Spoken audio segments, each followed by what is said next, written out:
Cooking oils are one of the most confusing topics in nutrition. One day butter is dangerous, the next day people are saying frying with olive oil is toxic, then suddenly coconut oil is called a superfood. So what is actually true? Today we're going to break down the science behind cooking fats using the most recent research. We'll look at butter, plant oils, smoke points, and what really makes an oil healthy. By the end of this video, you'll know which fats support your health and which mistakes most people make without realizing it. Let's start with one of the most debated foods, butter.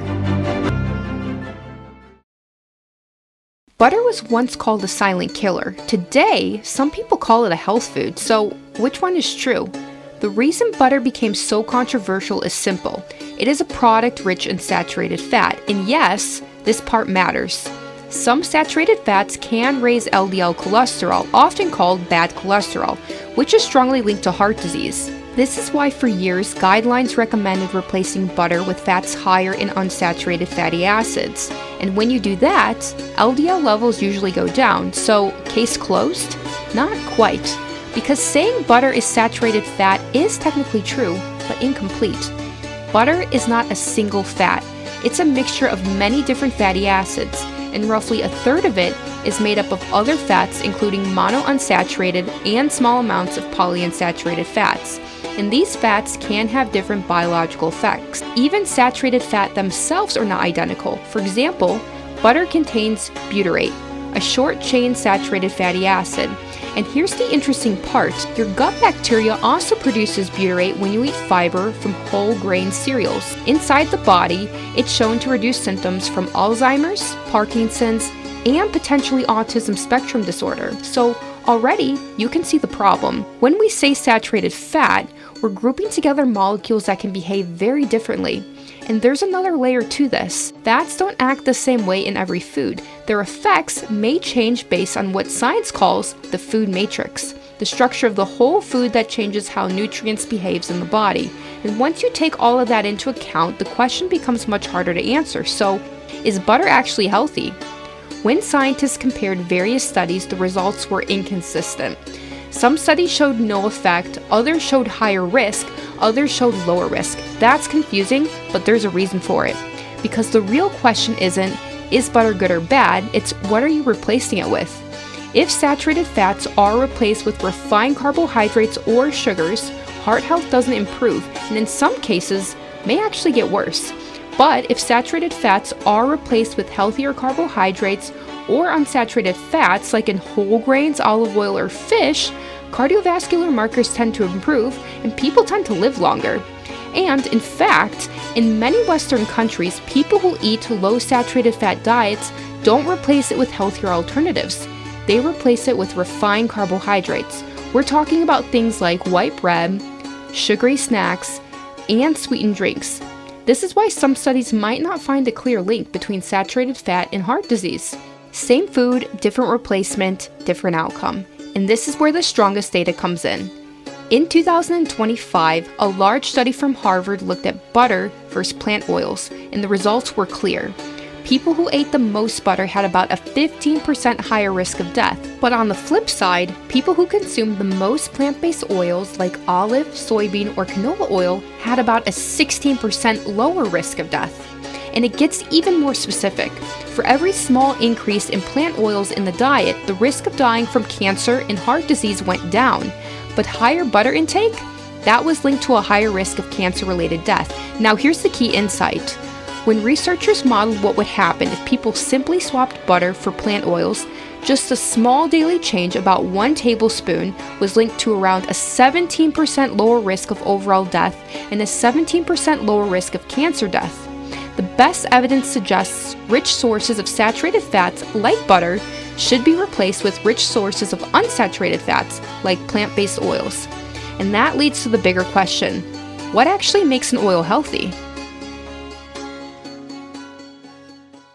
When scientists look at cooking oils, they don't just ask, is this fat good or bad? Because that's too simple. They look at a few key things, and this is where it gets interesting. First, the type of fat. There are 3 main types: trans fats, saturated fats, and unsaturated fats. Now here's the important part. Oils rich in unsaturated fats like oleic acid are consistently linked to better health outcomes. A classic example, extra virgin olive oil. It's a staple of the Mediterranean diet, one of the most studied eating patterns for longevity and heart health. And yes, part of the benefits come from its fat profile, but that's not the only reason. That brings us to the next point. Second, antioxidants. This is something most people completely overlook. Some oils don't just contain fat, they also contain protective compounds. Extra virgin olive oil, for example, is rich in polyphenols and vitamins. These compounds can protect the oil from heat damage, reduce oxidation, and may have anti-inflammatory effects in the body. So two oils might have similar fat profiles but behave very differently depending on what else they contain. And that brings us to the next point. Third, processing. This is a big one because how an oil is made can completely change its properties. Take olive oil. Most regular olive oils are refined, processed with heat, solvents, and deodorization. And during that process, many of the beneficial compounds are stripped away. One of the biggest losses? Polyphenols. Now compare that to extra virgin olive oil. It's made by mechanically pressing olives at low temperatures, and because of that, it keeps those polyphenols. And this matters because studies consistently show that extra virgin olive oil is more strongly linked to reduced cardiovascular risk than more refined olive oils. Same oil source, different processing, different effects. And fourth, omega fat balance. You've probably heard of omega-3 and omega-6 fats, specifically ALA and LA. Both are essential, your body literally cannot make them. But here's the key issue. Modern diets are out of balance. Historically, humans likely ate these fats in similar amounts. Today, some diets contain 10 to 25 times more omega-6 than omega-3 fats, and that imbalance is being studied for its role in inflammation, cancer, and obesity. Omega-6 fats are found in corn, sunflower, and soybean oils. Omega-3s, you'll find them in foods like flax seeds, sardines, and red caviar, and most people would benefit from getting more omega-3s. The goal isn't to eliminate omega-6 fats, but evidence suggests that a more balanced 1-to-1 ratio, closer to what humans historically consumed, may provide maximum health benefits. So what does all of this mean? When you put it all together, the healthiest oils tend to follow a pattern. They're less processed, they're rich in unsaturated fats, they contain antioxidants, and they support a better omega balance. On the other hand, oils very high in saturated fat like butter, coconut oil, or tallow can raise health risks when used frequently. But choosing a healthy oil isn't just about what it is, it's also about how you use it, because the moment oil hits high heat, its chemistry starts to change, and that's where things get really interesting. You've probably heard this: cooking oils become toxic the moment they hit their smoke point. That's not actually true, and this misunderstanding is everywhere. The smoke point just means the temperature at which the oil begins to smoke. That's it. It's not a reliable indicator of oil stability. What actually matters is how the oil behaves under heat, and that comes down to two things: the type of fat inside the oil and whether it contains antioxidants. Let's start with the type of fat. Oils rich in polyunsaturated fats are more chemically reactive. Why? Because their structure contains multiple double bonds, creating weak points where oxygen is easily broken off. When exposed to heat, light, and oxygen, these weak spots break, triggering reactions that cause the oil to degrade. When that happens, the oil doesn't just burn, it starts to break down into new compounds. Some of the most studied ones include aldehydes and hydroperoxides. These compounds are being researched for their role in cancer, Alzheimer's, and Parkinson's disease. And here's the part most people don't realize. The higher the temperature, the longer an oil is heated, and the more times it is reused, the more breakdown products can accumulate. This is why repeatedly used frying oils, like in deep fryers, can become a bigger concern. Now the second factor, antioxidants. Interestingly, some oils perform much better in cooking than people expect because of not only the fat profile, but also the antioxidants. For example, extra virgin olive oil. Even though it doesn't have the highest smoke point, it often holds up well during cooking and frying because it's rich in monounsaturated fats and contains natural antioxidants that help protect it.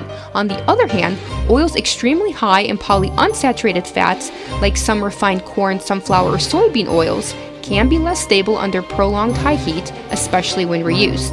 So instead of focusing only on smoke point, it's better to ask, how stable is this oil when I actually cook with it? When you strip away all the noise, choosing a healthy oil comes down to a few simple principles. And most importantly, no single oil determines your health on its own. What matters far more is the overall pattern of your diet. So with that in mind, let's wrap with the key takeaways.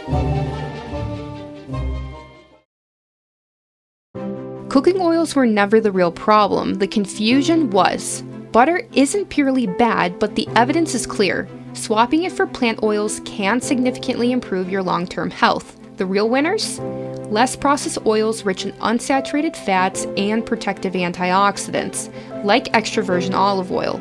And that smoke point fear? Overhyped. What actually matters is how stable an oil is under heat. In the end, no single oil determines your health on its own. Your overall diet does. Master this, and your everyday cooking instantly becomes smarter. Class dismissed. After watching this, what's one small change you might try this week? Let us know in the comments. If you found this helpful, subscribe for more research-backed health insights, and check out our website to see what videos are coming up next.